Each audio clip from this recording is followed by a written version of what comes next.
Russian fighters have started using the new GROM-32 gliding missile. This is clear from several sources. According to the manufacturer, the new ammunition is designed to arm all types of aircraft. This includes all Sukhoi and Mikoyan fighters, fighter bombers such as the Su-34, as well as the Russian Su-57 stealth fighter. They can be placed on aircraft launchers or ejection devices, and not only on external hardpoints, but also in internal compartments.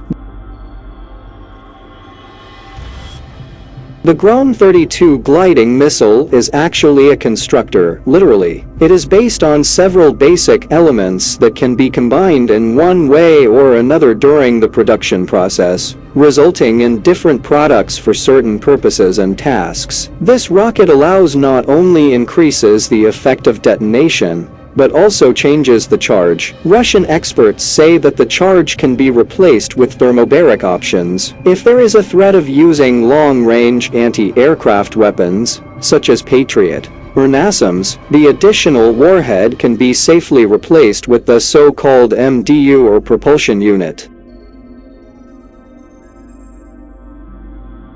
The new missile under the wings of Russian fighters can fly an impressive 120 kilometers. This distance completely secures the carrier aircraft. In addition, GROM-32 also has an element of steering mechanisms, a control system, and a planning module. The use of gliding munitions in itself is an extremely significant phenomenon, especially for Russian aviation. GROM is from the only one on the list of new products spotted recently.